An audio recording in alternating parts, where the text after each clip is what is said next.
Oh, anyway, whatever. He's just, you know, he's kind of a bad guy who's sort of a good guy. Yeah. And that's why people like him, you know? He's a scoundrel. She calls him a scoundrel. And you go back and try to mess with that and play with the... I mean, there's a ton of stuff like that that's just needlessly fucked with. There's audio stuff. I watched there's a whole video of it, like all the different versions of... Really? Or special... Yeah. Just search on YouTube, man. Like... What's YouTube? Okay. Search on the Uber tubes. Okay. And see some of the variations, because people edit all that shit together, and you can see, like, because he kept changing it. There's like the special edition that they did in theaters, and then it came out on DVD, and then it came out on DVD again, and then like the latest special edition. Like, they keep fucking tweaking it, and all anybody wants is a not so special edition. Yeah. Like, we just want a fucking, you know, not even remastered, just just drop, looking like it did, man. Find a nasty theatrical print and scan that bitch and put it on DVD. And people are doing it. I mean, someone's doing a non-special edition. Yeah.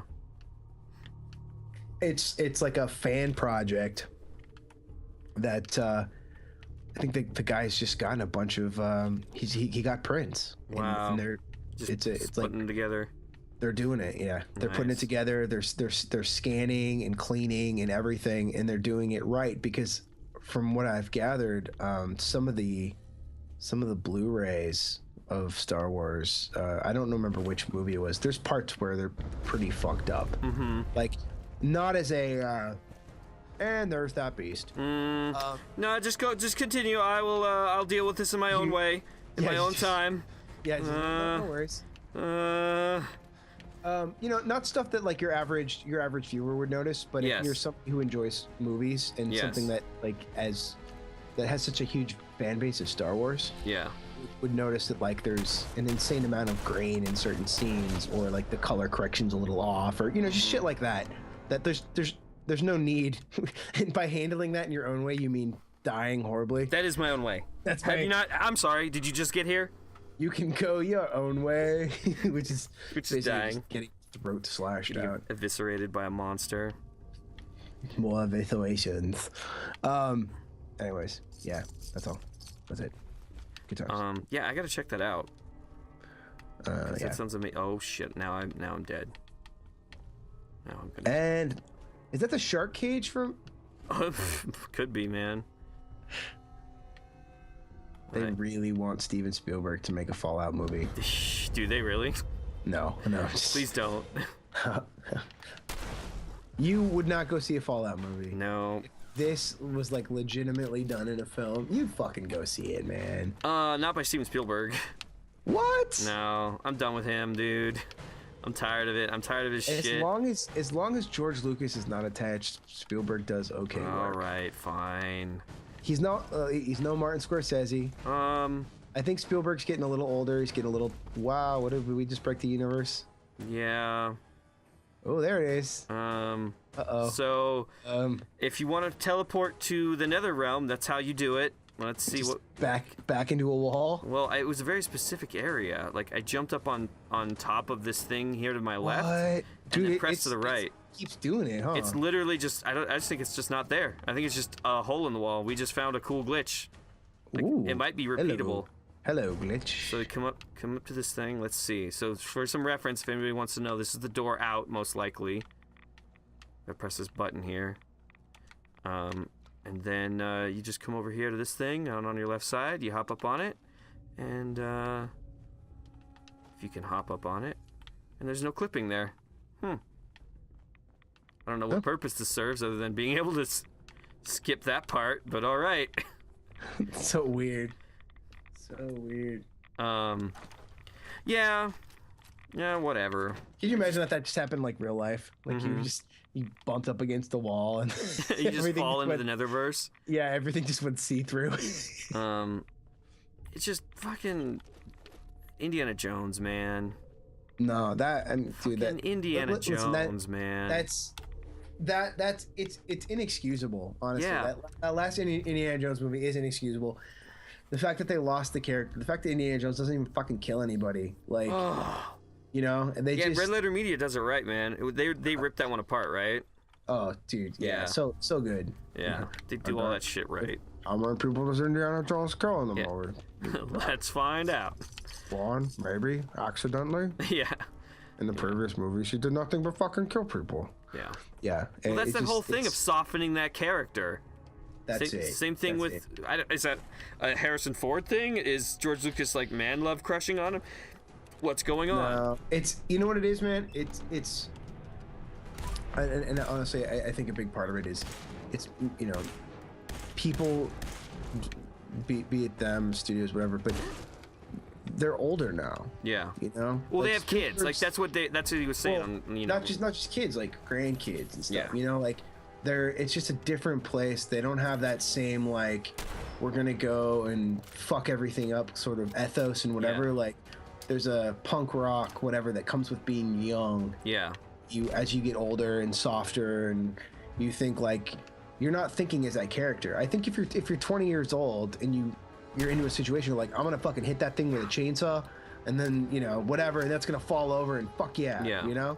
And when you're 70 or 60, you think, like, well, you know, how can we logically deal with this? You know, you're not thinking like, I don't know. They just made so many bad decisions. Dude, aliens.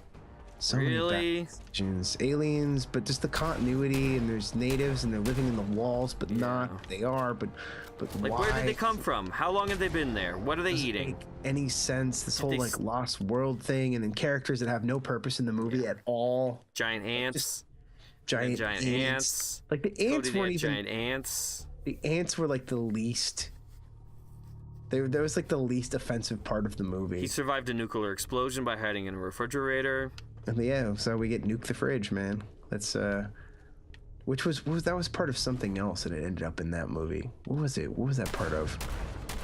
My nightmares. Yeah, that was from a different movie. The fridge. Yeah, the fridge, the nuking of the fridge. Oh, I think you're... Yeah, and they wanted to use it, but they didn't, so they used it in this one? Yeah, I don't remember what that... My brain freeze. Man, just bad. Just fucking bad. Yeah. So hopefully the next one will be... well, who's attached for the next one? I think Harris... Well, did they for sure say they're gonna do a next one? I mean, Spielberg said that... It was alluded to. He basically said they all want to do it. Harrison Ford says he wants to do it. Yeah. I think everybody wants to at least end it on a... I mean, even if they make one more and they kill him off or something, you know? Like, I think they at least want to... Well, I guess they can't do that because he's an old man in the museum. Yeah. They did that in the Young Indiana Jones Chronicles. So you can't even kill him. Like... Yeah. There's like nothing you can do with the character. That's the thing. They've painted themselves in a corner. They're like, we know Indy's 85 years old in a museum pissing off kids in the 90s. So, like, I don't know, man. So hopefully they'll do something badass with it, though. I mean, just go somewhere cool, have an adventure. Like, don't hang from trees and stuff. Just a suspension of disbelief. You mean don't throw a python as a rope to pull someone out of quicksand? Oh, I hated that so much. But it's a snake, Cody. I hated that so much. He doesn't like snakes. It's so much, dude. You don't understand, Cody. He doesn't like the snakes. Here's the thing. Like, if they'd done that and he just said it and he's like, are you nuts? Or whatever. And they moved on and he got a rope or something, or they found out another way of doing it. Yes. That would have been one thing. Yes. But, like, actually using the snake as a fucking rope. Yep. Is just insulting on so many levels. But think of the toys it'll sell, Cody. Yeah. It just hurts. And they used John Hurt for nothing. Yeah. He was like catatonic. Like, why would you hire somebody as fucking amazing as John Hurt? Yeah. Have him be fucking catatonic through the whole movie. Like, if someone told me like they're making an Indiana Jones movie and John Hurt's gonna be what? Yeah. Yes. Yeah. Fuck yes. Amazing. Well, he's actually going to be catatonic through most of it. Wait, what? You hire one of the most amazing actors in the world and you're going to have him say... Can't let him act. Can't let him act. He's Oxley. He's a guy who's a thing, and he's going to... Yeah. His brain's been fried by the alien skull, so he stares at shit and says weird cryptic words every once in a while. Yeah. Damn it. Like... Because, you know, I mean, honestly, like, he could have been a good, had he actually been a character, and at him, like, he would have been a good foil to Indiana Jones. Somebody, like, if he was better than Indy and he's, like, super old, like, that'd be amazing. Yeah. He was supposed to be his mentor and shit. Like, how about... actually have him, like, know some stuff? Yeah, have him be, like, better than Indy. So now you've got Indy trying to show his kid the ropes. Yeah. And you've got somebody handing Indy his ass. Like, now you've got a story that's actually you have friction there. Yeah. Like, anyways, whatever. Oh, are you telling me that you could write a better story than... Yep. You know who else could? Frank Darabont.